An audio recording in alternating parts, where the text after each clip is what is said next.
Well, thank you for being here, and I'm excited to work with you. As you can see, we're starting the slides up, and hopefully now everybody can see the PowerPoint slides that we'll be working through today.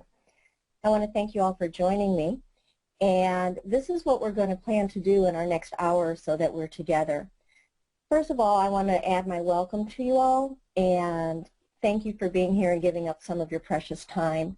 We're going to, I'm excited not to have to talk about myself because of that wonderful introduction, but I certainly want to find out who is here with us. We're going to overview what this virtual learning network is all about today and how it was funded and how it's being supported. We want to get your input because this virtual learning network is really about what are your needs and what are your thoughts and how can we work together to become a community of learners virtually. We have two tools available to us. One is the EDGE and the other is EDUCAUR, and we'll look at those a little bit today and then talk about our next steps as well. Overall, when the virtual learning networks were first proposed, the idea is that we really will become a community of learners and that we will be able to help each other facilitate the implementation of the Common Core in math. If this is done in a dynamic way, I sure hope that we're going to be empowering our students and enabling to change the world. So the picture that you saw of me earlier and the picture that you will see of me when you get to EDGE is slightly old, and people keep telling me you've got to update your picture. So there's a newer picture of me, this time with glasses and sometimes with contacts, but I just wanted you to see who this voice is connected to. But I'm really interested in who's here with us. So I'm going to post our first poll question that just asks, who are you? How are you here? What's your role in school? And it's being posted, and hopefully you will start to respond now. We've got a few people coming up. And it's looking more and more like we've got teacher leaders. Oh, there's a classroom teacher that just came in, a math educator, school administrators, district folks. And we have a few others. I'm wondering if you have clicked other, if you would type in what other are you. Perhaps you are a teacher of special education or a curriculum developer, or perhaps you're at the university level. And so if we could find out if you've clicked other, if you would let me know through that. So we have roughly a fourth of us are teacher leaders, a fourth district administrators, a fourth of us came in as other, and I have educational consultants as well, just like me, and then a few math educators. So thank you for that. So our next question then is what grades or areas or contents do you work in? So are you more working with primary students, intermediate, middle, high? If you're at high school, are you specializing in any of the specific courses? And so we're starting to get a few of you clicking in. Right now I'm seeing a lot of middle school folks and some high school folks. And our high school so far are all Algebra 1 or 2. Oh, there's a primary and intermediate people. And we're still waiting for a few more of you to register so we can see who's attending. That's really going to impact how we move forward together as to how spread out we are, what areas of interest we would have. So now it's looking like a little bit heavier in the intermediate grades, 3 to 5, and middle school are tied. All right. So it looks like we've got a few primary, mostly intermediate, grades 3 to 5 in middle school, and then Algebra 1 or 2. All right, are you tired of poll questions yet? I hope not. We've got a few more. And I'm wondering now, since you've joined our group here, where are you in terms of implementing the Common Core, either at your school site or within your district? So where are we right now in that process of implementing? We're about 50-50 right now of those of you who have voted. It's looking more and more like, well, okay, now we're getting a little bit of everybody in. And then again, I'm going to ask if you're in an other, if you would let me know what your other is, but it looks like most of us, the majority, are in that choice B, that our feet are wet, but we're still pretty much on the learning curve, so maybe the second year, third year of implementation. Next is just starting, so we've got about 30% of the respondees saying that we are in our first year, and then we've got about 20% are in, we've implemented some subjects but certainly not all, or I'm just interested in increasing my math knowledge. All right, and so finally, for right now, poll 4 is, so where are you in terms of how would you describe your level of understanding about the Common Core state standards as they relate specifically to math? So where are you? Are you one of those that can almost cite the reference numbers? Are you really understanding how the mathematical practices and the content standards relate to one another? We've really got this down. Are you pretty high that you really do understand the intent of them, but maybe have a few nagging questions or not sure about how they all work together? Or are you kind of in the middle there, that you've read them, but haven't really started implementing too terribly much? Are you just starting to learn about them now, or is this brand new? And we're getting pretty close to closing our poll.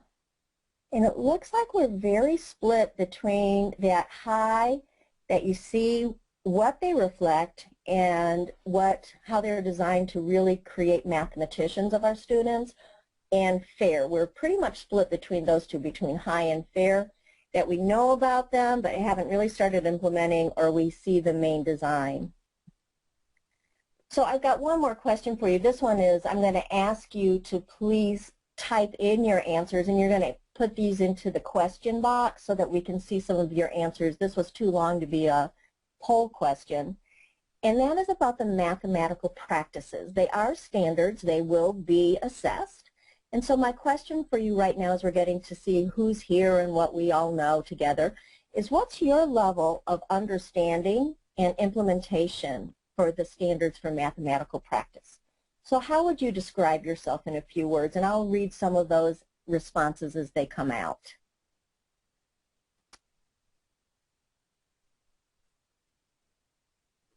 You know what the 8 practices are, but we haven't really implemented them. Are you teaching them to your kids and expecting them to demonstrate?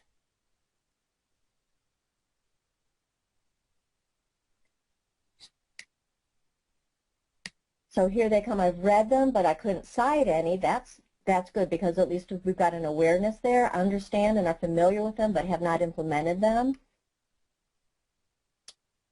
They're very important, but I'm having trouble getting my teachers to understand this. I think you're right. This is one of the greatest paradigm shifts in the Common Core right now, is these math practices. Any other responses? Fairly high again. We are implementing them daily, and I've taken a few professional developments already, so that's great. You're going to be one that can really help us talk about the practicalities of implementing. A fair learning implementation strategies and sharing this with districts. I have an understanding of the shifts of the Common Core, and certainly the math practices are one of those shifts that we talk about. All right, thank you so much for those responses, and we'll go ahead and keep going then, now that we have a feel for who all's here, and look at the overview then of this initiative, the Virtual Learning Networks.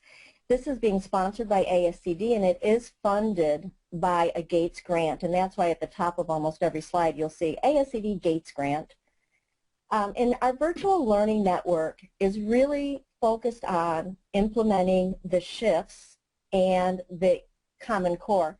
Now there's 4 virtual learning networks, and if you've joined the others, you're probably hearing a lot of repeat because we've done a lot of collaboration among the 4 of us that are facilitating these.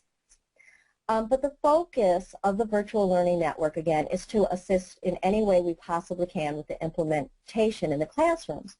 So the science, the English language arts, and the social studies virtual learning networks are very concerned with the ELA shifts, and especially for secondary teachers that look at shifts in science and social studies using the literacy shifts.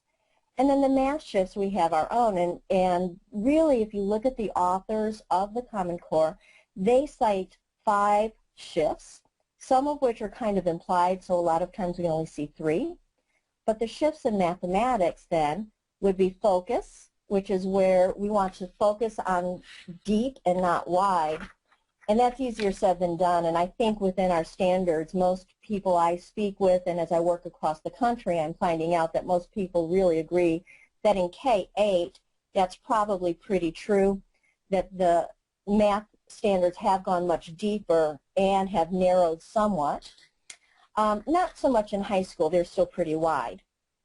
There's also this idea of coherence, and that with coherence, we want to make sure that at the beginning of every new year, for example, we're not reteaching as much as we possibly can from the last year, because the year before we've gone so deep that we're ready to review briefly and keep moving on. We also see a real connection of how topics and concepts build year to year, and that is written about in the progressions that are found in Bill McCollum's website. So if you're not familiar with the progressions, those are the documents that really describe the continuum of learning as you think vertically through the grades. We also have this idea of a balance of conceptual understandings and skill. So what does rigor now look like? Because certainly we have been, in our country, guilty of defining rigor in mathematics as correct number crunching very quickly.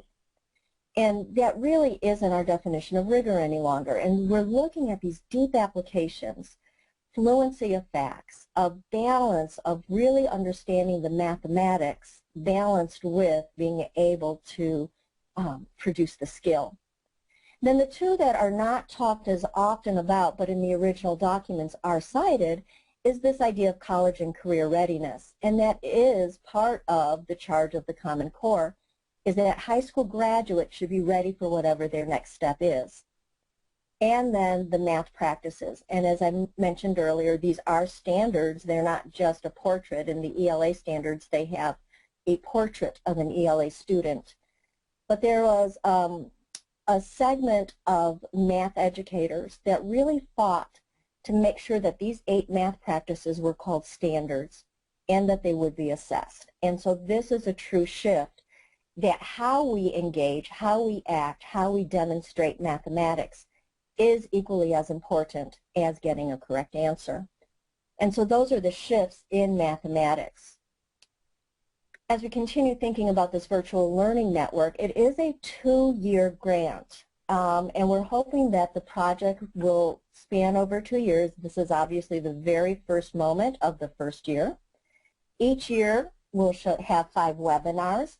This counts as our first webinar. They are very content specific, which is why there are 4 virtual learning networks. So we are working in the mathematics. They're all hosted by an ASCD faculty member. They are synchronous. In other words, all 4 of us are doing very similar things, have the same structures, but at the same time we are individual because we want to meet the needs of our learning network. And all of the webinars are going to be recorded and archived on EduCore. And so, I'm sorry, it might be on Edge. And so that is going to be helpful. I'm sorry, EduCore. The archives will be on EduCore, which is one of our tools that we can use. So if we have a webinar and you are not able to attend, you will be able to go ahead and see what happened on our webinar. The second year The phase 1 is our virtual convening. This is our first year. And again, this counts as our first webinar, and then there will be 4 more webinars. And we have the dates coming up for you, but basically they'll be January, February, March, and May. We want to structure each of the webinars around a problem of practice. And that's why we're having a convening at the very beginning, is because we need to know what you're interested in. What are the problems of practice that you see in implementing the Common Core? And that's how the content of these webinars will be designed. We want to really encourage collaboration. We have many experts that we can resource virtually. There's a lot of resources on EDUCAURE especially, and you are trusted experts as well. We want to have a format that gives us feedback in a very timely manner. And I'll be showing you EDGE, which will be our primary source to be able to post questions, answer each other's questions, work together, and share ideas. So phase 2 next year will be roughly structured the same way. It will also start with a convening that will gather ideas of who wants to be involved for that year and where should we go now. And then the 4 webinars will be a much deeper dive into the work. We want to really expand our networks and hopefully bring in some local professional networks as well.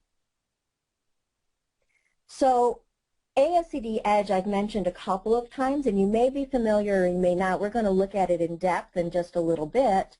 But ASCD EDGE is where you actually join the virtual learning network. So those of you who are attending our webinar today, I'm not sure if you've joined the network or not, but this is where you would do it. And ASCD is a social networking platform that allows us to share comments and resources and video and photos. There's a lot of notifications there about what we're looking for or what may be coming up. And so I just wanted to show you again, we'll go live to an EDGE site in just a few minutes to really show you. But this is ASCD EDGE, the home page. And if you want to join the network, you're going to click over in groups. And groups are at the top menu bar.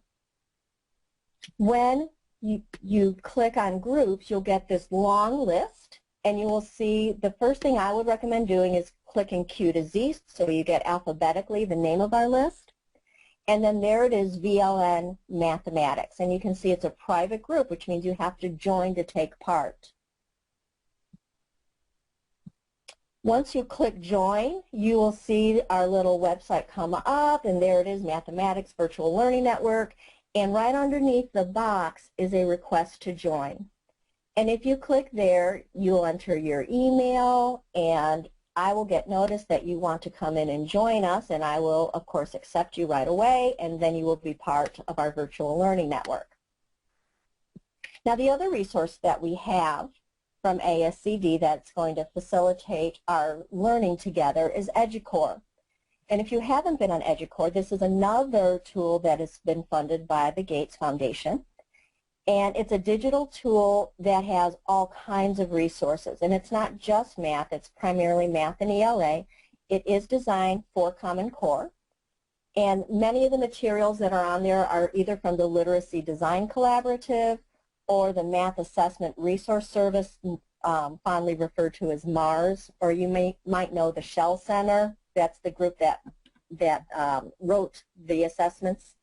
Or you might know MAP, Math Assessment Project. That's all the same people.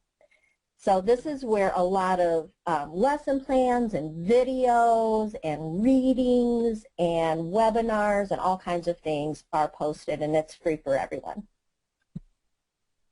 And then finally, the last component of our virtual learning network is that we want to make sure we're finding out if we're doing anything well.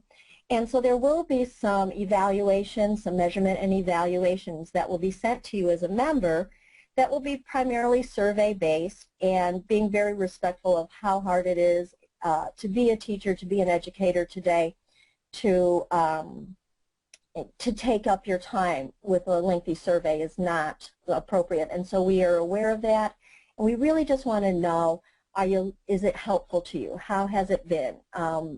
There may be some skill pieces that before I started this, I didn't know about this type of an activity or this skill as an educator, and now I do. And roughly they're thinking that it's going to be a survey about 3 times a year and possibly phone interviews if you are willing, or focus groups.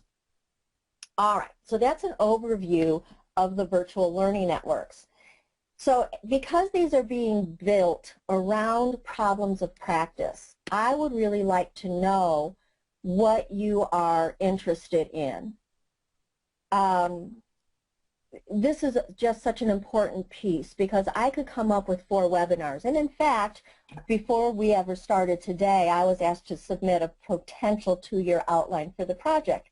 So I have a long list of things that we might do that I think might be appropriate, but I want to know what you want to do because that's going to be the most important piece. So to start, we'll just look at Calvin and Hobbes and ask you to think about what's something you love about teaching math. Let's start with the positive before we really start looking at problems of practice. What's something you love about teaching math that I can share with each other? And as you write, I will go ahead and share some of your thoughts. So you're going to go ahead and type into the comment or question box right now, and I can share some of the things that we all love about teaching math. I love watching light bulbs go off when all of a sudden you see kids understand something beyond the memorizing of math. We're going to give this just a little bit more time to see if anyone can come up with something else that you love about teaching math. Oh, there, you know what, it's my fault. You guys are typing and I didn't have my screen correct. I'm helping students to learn how to think and problem solve. I love problem solving, the challenge of looking at new methods and strategies and different approaches to the same problem. I agree with that. Don't you love it when a student comes up with something that you would never have thought of? It's such a practical life skill. Every student can be engaged in the subject, and kids get really excited about the subject when it relates to them. I agree with that. And I love, what are the tasks? I love thinking of those things that level the playing field so that in any math class, instead of worrying about who's the smart one and I can't do math, we just level the playing field so absolutely everybody can engage with it. And it is great to see the light bulb go on when the students get it. So thank you so much for those. So let's talk about the flip side. What about something frustrating that might be possibly a topic to explore together in our webinars? What are you finding that's frustrating?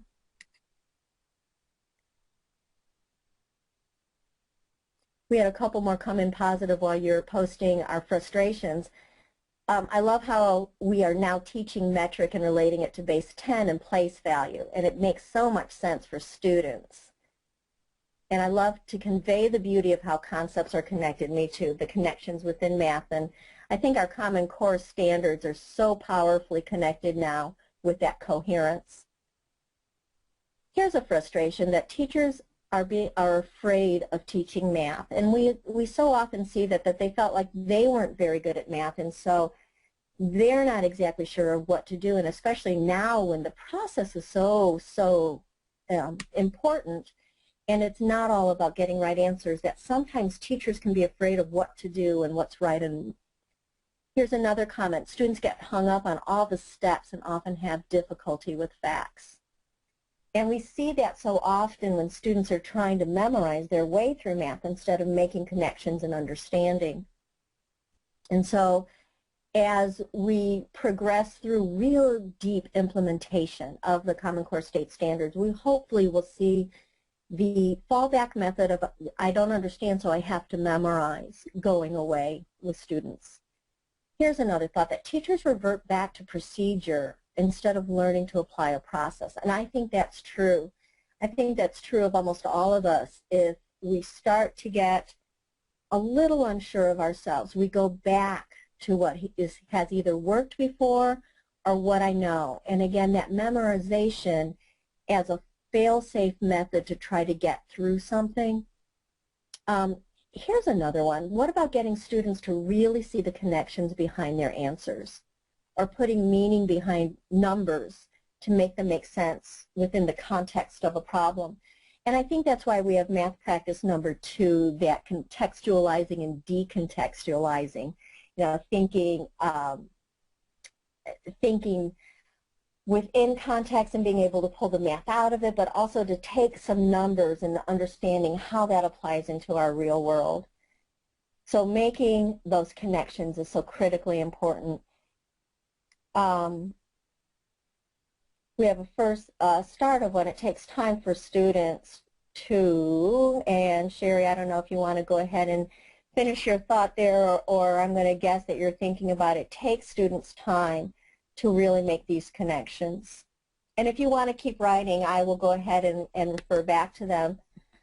I share this with you because I asked when we were first starting to talk about a virtual learning network, I kept saying, you know, I kind of have a vague feeling, but I'm not positive about where we're going with this and how it works.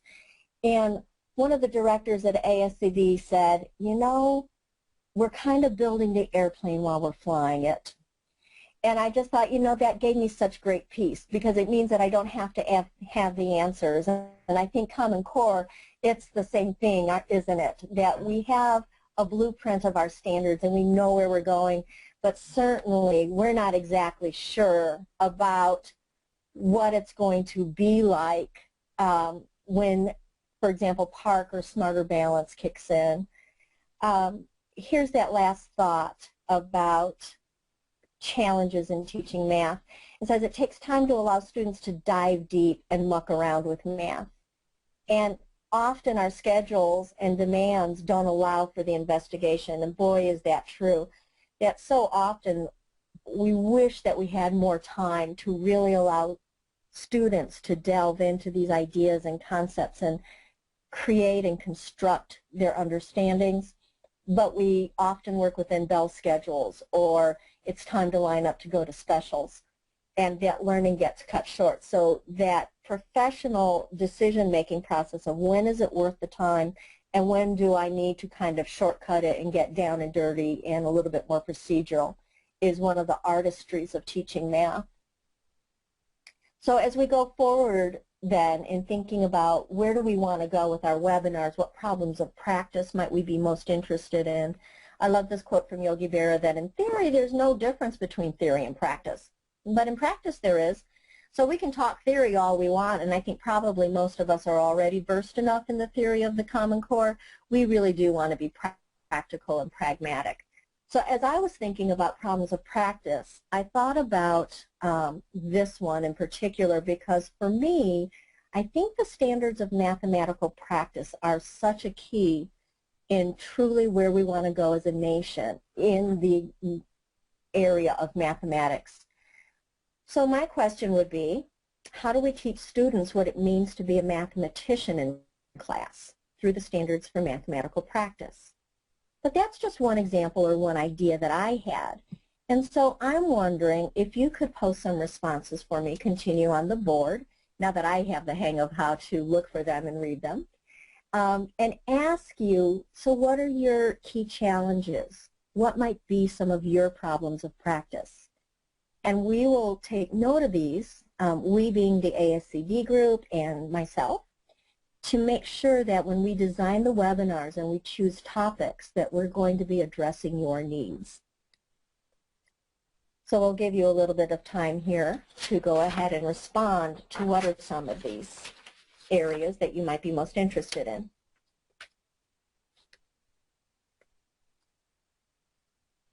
So one thought that has just come in is about the idea of being able to make available curriculum and lessons and units that support the Common Core in math. And we will see a lot of that on EduCore. And certainly our virtual network allows us, if you join and you're part of EDGE, then we can share lesson plans together. I will certainly be happy to share some specific plans if you have desires or specific content areas, but EDGE makes it possible for us to share. Here's another one, the idea of inconsistent expectations at different districts or building levels. And then the parents, poor parents, are so confused and they're not able to help their kids as in the past. Pacing, huge. a huge issue. So possibly looking at pacing and then matching resources. I think the idea of helping elementary teachers specifically with their implementation, because it is such a shift away from here's how you do problem types to here's why we do the things we do in math. And certainly all teachers need that, and possibly elementary teachers more so, because they have to be experts in so many content areas that it's impossible to be an expert in all. So giving some of those very specific strategies and helps for elementary teachers would be good. Okay, any other thoughts? I'm going to go ahead and flip the slide, but keep responding, because here's just another thought that we can add, is looking at some of those social barriers. And by that I mean things like, oh, you know, my colleagues are happy with what's always been, and why do we have to change? It's always been working. Or what about the parent revolt that's going on? Yeah, just feeling like I don't have time for this. It's too hard. So what are some of those issues that might be? And I threw in there also the ideas of getting ready for PARCC or Smarter Balanced. I didn't ask what states we're from. That should have been something when I was finding out about you, is from what states are you coming? Here's some more concerns. Gaps in learning. So as we implement these things, what about the kids who didn't come up through the Common Core? There's going to be gaps there, especially as we go deeper. And the fear is that teachers have still been teaching procedures instead of conceptual understandings. They're really not getting to the why, and I think that might be something that we really do seriously want to explore, the conceptual understandings of mathematics and how to make sure we're addressing those. How about bridging the gap between the old standards and more rigorous standards for student learning? And again, there's that idea of kids that haven't come all the way through, what do we do with the holes? The shifts for secondary teachers in the content standards. There are several. Just real quickly, the idea that in high school geometry, everything is based in transformations now, and that has not always been the case. Everything in high school is a function of some kind. So not just Algebra 1, Algebra 2, but even in geometry, when we're basing in transformations, those are now being described through functions and function notations. Here's another one. Memorizing facts isn't the main focus of understanding mathematics. And boy, isn't that a shift in what we believe about math.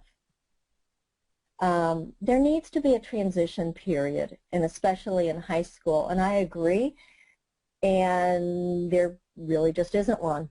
And part of that, though, does depend on whether you are a PARCC state or whether you are a Smarter Balanced state in high school, because Smarter Balanced is only giving one test junior year, and PARCC is testing each year, 9, 10, and 11. So some of that transition period may be fuzzier if you're in a state that's a Smarter Balanced state. Here's some other ideas, that other changes along with Common Core, such as the new evaluation system. That's what we're talking about, PARCC and Smarter Balanced. In some states, so for example, Alabama and Utah, have resigned from their testing consortium and said that they will do it on their own. They're going to provide their own state test. And there are other states right now that are a little bit more on the bubble, whereas they've always been, yes, this is our alignment, that now they're saying, well, we're kind of aligned there, but we may end up doing our own thing after all. So that idea about how is evaluation going to change is huge. And then also that teachers don't want to change and don't want to go any deeper, and then there's not enough time to plan with other teachers, and isn't that always the case? And so for this teacher, and I'll just use your first name, Kelly, I hope our virtual learning network will be a collaboration for you on your own time, that it won't be face-to-face, but virtually we'll be able to post things and share ideas and ask questions of each other, and that's what this is actually designed to do for us. There's a lack of understanding that the Common Core reflects good teaching of mathematics, not just another set of standards, and this is particularly true of the practice standards. This is a great comment, says that this is just not another set of standards that will be gone in a year or two. I sure know an awful lot of teachers, and I think perhaps I've been guilty a time or two of saying, hold your breath, it'll go away. You know, how's the pendulum going to swing? But I think this thing is so large because there are so many states, because this is what research has been saying and screaming for over 30 years, that this is what needs to happen, that I don't think this is going away. A social barrier, wow, is this powerful statement that truthfully there are people who do not believe all students can learn. And oh, what a heartbreak, but that is the case. So let's do, since we were talking about assessment and those responses just a little bit, where are you in terms of where your state is? I have another poll question for you to look at. So the two testing consortia that states aligned with originally are PARCC, then SBAC, or Smarter Balanced Assessment Consortium. By the way, PARCC is, I just blanked on the P. I will come back to it because I should know this off the top of my head. So the PARCC states, the Smarter Balanced, and other states I mentioned, Alabama, Utah have withdrawn. Utah came out of Smarter Balanced, and Alabama came out of PARCC to do their own. So where are you in terms of where your state is? So we've got quite a few of you have voted now, and it's looking like we're going to leave it open for a few more seconds just to give a few more chance to make a decision and click in.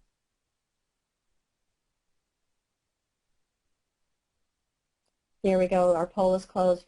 And overwhelmingly, most of you voted for B, that knowing that the testing structures are changing and you know some of the changes. Only one person said, yep, got this down, know them.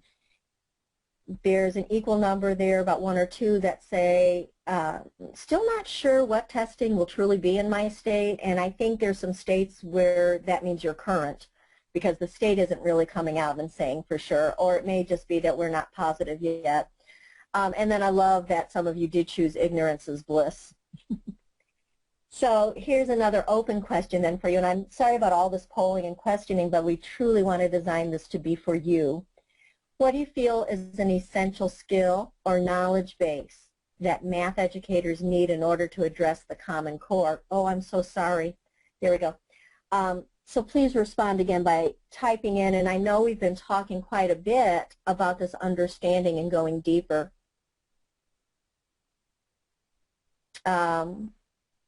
So we've got some folks saying, oh, thank you so much, Kathy. Partnership, I was blanking on my P. PARCC is Partnership for Assessment of Readiness for College and Career, and I just don't know why I couldn't get that P out.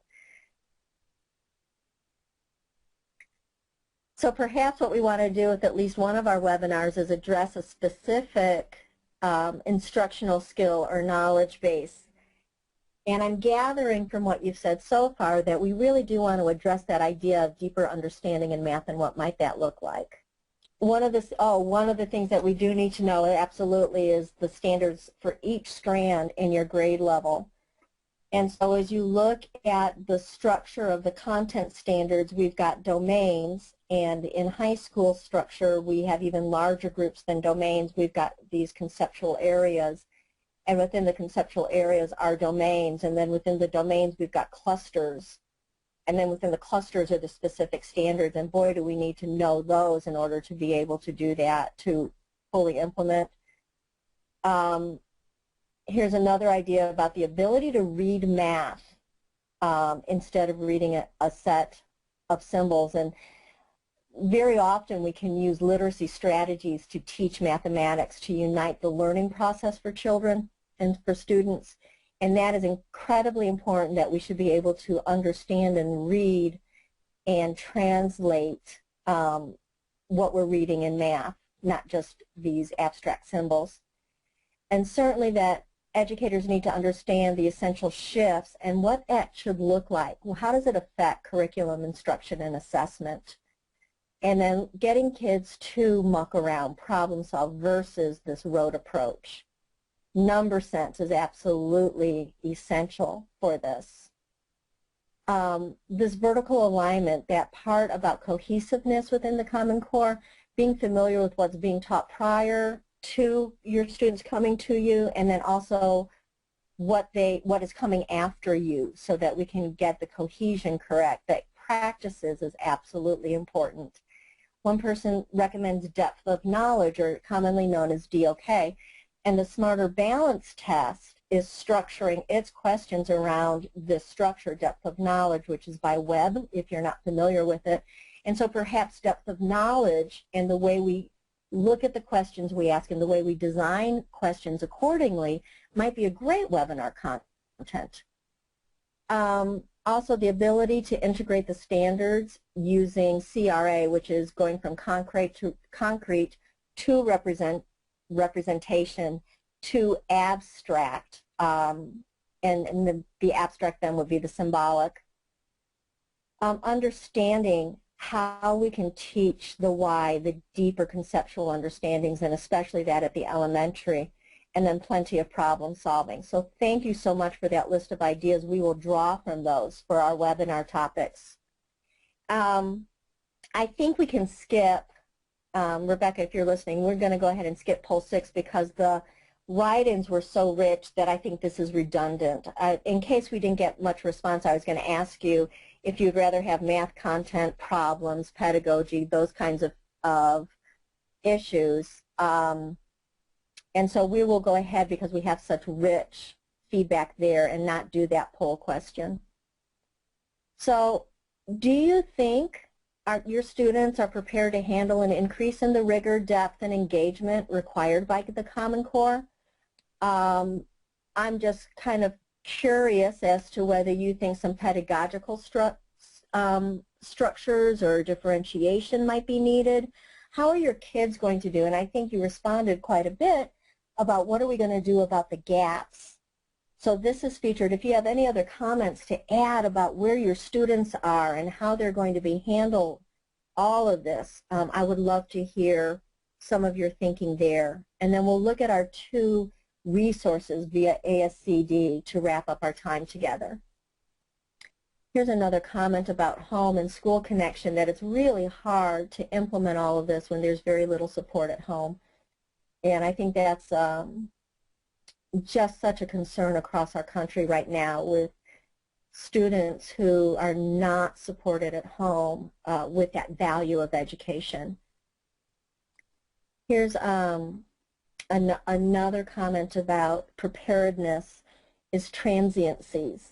And one of our teachers has said that they live near a homeless shelter, and some of the, or I'm thinking the school may be near a homeless shelter, and some of the students move more than once in a year and they just don't have any continuity. And also, just part of our society and economics and everything else, we see a lot more transiency among our students across the country and certainly within states than we ever have before. In some ways, we hope that Common Core will be an answer to that, because if we're all teaching the same standards, then the movement should cause less of an issue. But certainly what came before and what comes after can be a cause of gaps as well. Here's an interesting idea about the students, is that we have kids, just like parents, by the way, and some teachers, who really believe that math is about getting the right answer. And depth is going to be really tough for them. I think also of our gifted math students, because a lot of times they don't want to do that. That's hard, and they may not be perfect about it. And so our gifted kids, who have always been very successful with procedures and memorization and fact and number manipulations, aren't liking this a whole lot because it's an uncomfortable feeling for them. And certainly we can't make generalities at all about students. It's going to depend on which students the teachers have. And so this idea of completely supporting vertically the continuity of the standards so students don't develop the gaps is important. Stacy shares that she feels that students are getting prepared, and I feel it's true because teachers needed an adjustment period prior to the students embracing the rigor. And so because Common Core is not brand new this year, but we're getting very serious because the assessments kick in next school year, I think we've had a little bit of adjustment period to get our kids more ready and teachers more ready. At the lower grade, students will be able to absorb new material and make connections. However, until these younger students get into the upgrades, there will be a continued gap in number sense and place value understandings. I think that's true, and again, the bigger concern isn't so much at the young grades, at the primary grades, because they're coming through the Common Core standards, but more in the middle school, high school area, or even upper elementary, where they have not come through the Common Core, where we have some issues going on there. Kelly shares that she thinks the students are going to be able to handle the increase, and in fact are probably hungry for it. I agree with you. I love the new Common Core standards also, and the rigor, because I think we have just taught math in such a debilitating way. It's been just boredom. You know, it's been detached and insignificant, and so except for those few, that rare percentage of students who just love working with numbers, math hasn't been that favorite subject for a while now. And I'm going to ask you if you want to continue to type in anything else that will help us form our webinar topics or any other thoughts about problems of practice. I would love for you to continue with that while I share with you in our final minutes about some of our resources, and that would be the ASCD Edge, and then also Introduction to EDUCAURE. So bear with me for just a moment, because you're going to get to watch me flip over to the learning site. And so, Rebecca, if you would launch poll 7, I'm going to go ahead and find out how many of you already know about Edge, and then I'm going to pull up my live website so that you can actually see Edge instead of slides. So those of you who have voted so far, we're seeing that most of you didn't really know about Edge too much, and if it wasn't for this virtual learning network, you wouldn't have been part of it. That's about 2/3, and 1/3 is signed up but have only used it on occasion. All right. So I'm live now on my website, and that's why my screen looks so different to you. And what you can see, that I'm actually on my web page right there, so you can see. So once you've signed in, again, you'll get over here, you'll see where there's My Groups, and then across, this is the home border where I said originally, if you want to go to it, you can go to Groups. In fact, we'll do that live for you to see. There we go. When you go to Groups, you get the list of all the groups there are. You want to make sure you click over to QZ to get to Virtual. There's Virtual Learning Network Math, and you click there. And you'll be asked at that point, you'll get the screen, but you, instead of being the owner of the group, you won't have this. I get that because I'm the owner of our group. You'll have here instead, join this group. I just wanted to point out a few things to you. Now, again, my page is going to look slightly different because I have other pieces that you don't have. But here's our board to talk to each other and to post questions, and I've already posted 3 times. You can see the first one was just a welcome to anyone who had joined and looked at the page, and that we were going to be using this blog as our board to discuss ideas. This is an article that just came out this past week about, does math have to be boring, and there's a video clip attached to it. It's from the New York Times. And then this is an archived webinar, just in case you are interested. I did it over a year ago on unpacking the standards to create scope and sequences, and then also unit by unit for conceptual understanding. So that's an archived webinar if you would like to look at that. But right here is our board, and you can just post anything you want. You just type in there. I will type in thanks for being here today, and post it, and that's all it is. It automatically goes. Now, the other thing we have on the right border over here is a place where we can upload files for each other, and already right there is the slides from today. So if you want the PowerPoint slides, you just click that to download, and they're there. If we have upcoming events, I have not put on our future webinar dates, but I will do that so that you can see that. So it's very easy to work. It's very intuitive. We can put photos. We can blog some more. We can load video, all kinds of things here.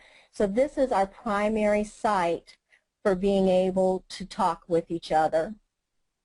And then Rebecca, if you would go ahead and launch question 8, which is about EDUCAURE. And I'm going to go ahead, and when we come back after this poll question to find out how many of you have ever seen EDUCAURE, I will give you a very quick tour of EDUCAURE as well. All right, our poll is closed. Over half of us said EduWhat. A few of us love it and use it all the time, or I've looked at it a few times, and then about, I don't know, a little less than a third. I know of it, but I've never seen it. So now we get to see it. Here it is. This is what the EDUCAURE page looked like. You can see the URL there, educaure.ascd.org. And again, this is funded from Gates as well. And when you go to the home page, this is the home page. If you look across the top, there's just generally about the Common Core, literacy tools, and math tools. So of course, math tools are going to be where we're going to be primarily focused. And when we go to math tools then, we have these major tabs. So there's overview of classroom changes, math in the Common Core and in-depth look, 7th grade problem solving, 8th grade, high school, lessons in action, some video resources. And if you click any one of the tabs, let's just go to Math in the Common Core, you can see icons here, and the icons are consistent throughout and mean different things. And obviously these little green are the film strips. This is learn it with yourself, so that's kind of a self-learning. I'm going to show you these icons there in our slides. Explore, and so on. So I'm going to go back now to our PowerPoint and show you the icons. We just did the poll that we talked about, and here are some slides again about EDGE that will be there for you to refer to. And then here's a video link to get an overview of EDGE if you would want that. And EDUCAURE, then it's this posting of all these resources. So there's the home page again, but here are the icons that will let you know what you're about to look at. So videos are the green film strip, and documents to read, articles, blogs, anything else like that. This again is exploring for me in terms of assessment, what does it mean for my students, self-learning.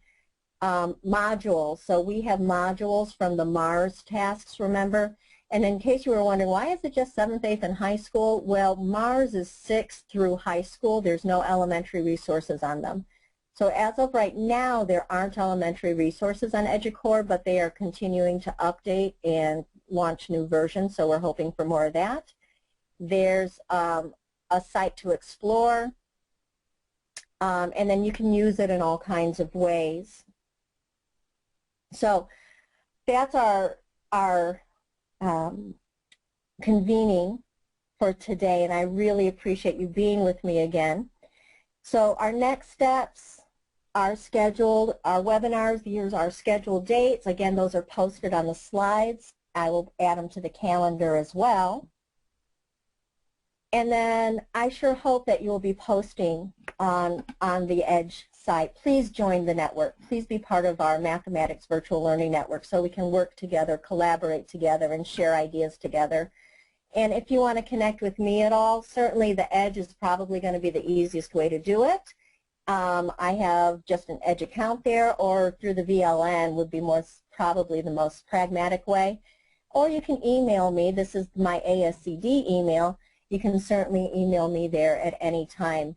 And I will be looking. I'll also be posting at least once a week on the EDGE page. So please take a look, and thank you so much for joining us.